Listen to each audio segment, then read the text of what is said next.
Hi, this is Single Daddy, and this is Single Daddy Diary. And today I want to talk about the actual thing that we're using here, this medium that we have going on here, Facebook, the internet in general, and its impact that it has on parenting.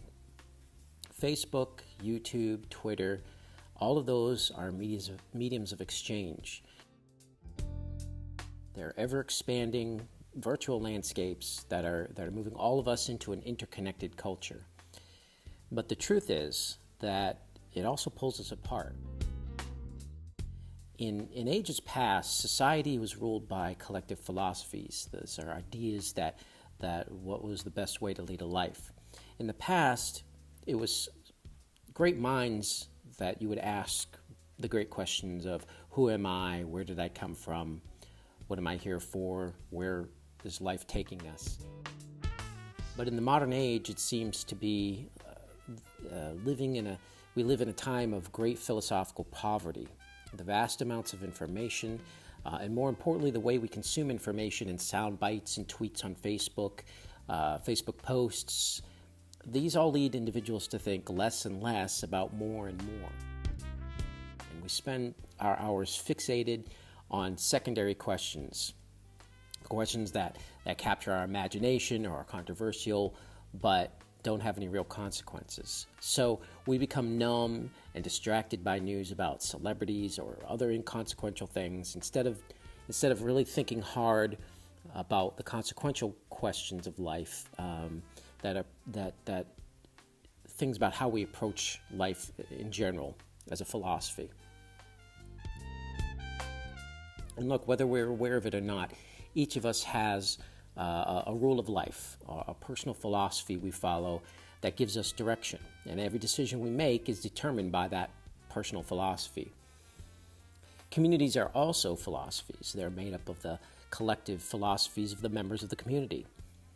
And the online community is an ever-growing collection, an influencer of overall society. Now, I've been an observer of the online global community since the beginning, and I'd like to suggest that in the past decade or so, there are a few major philosophies that have emerged in the online community, be it YouTube or Facebook or what have you. And unfortunately, those philosophies, I think, are very poor places to build our modern interconnected culture on. The prevalent one, I think, is individualism.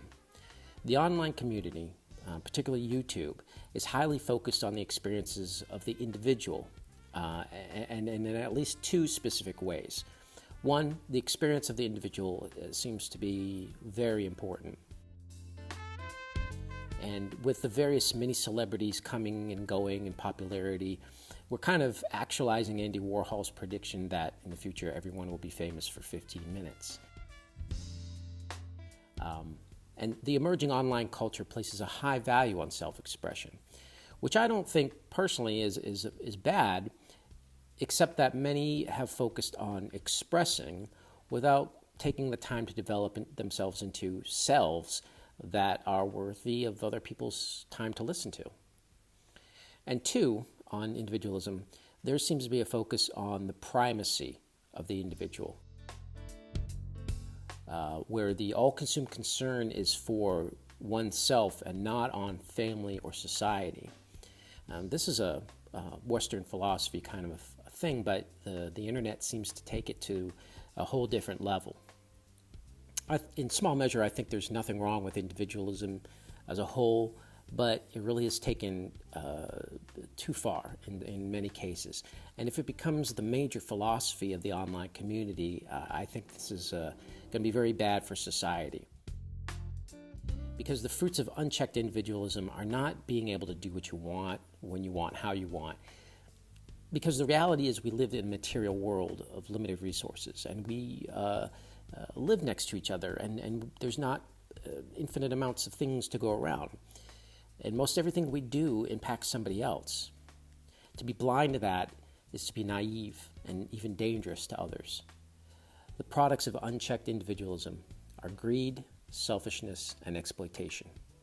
If we adopt this as our main philosophy, as we seem to be embracing the online culture, it will be disastrous for our families and our nation.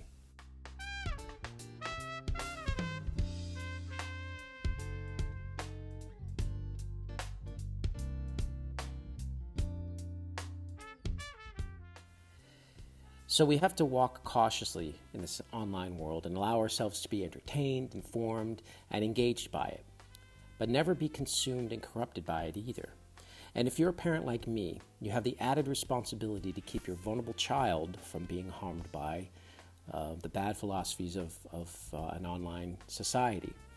Parents particularly have to be aware of what's going on and give your children the best chance in today's world. And that begins by first understanding the world.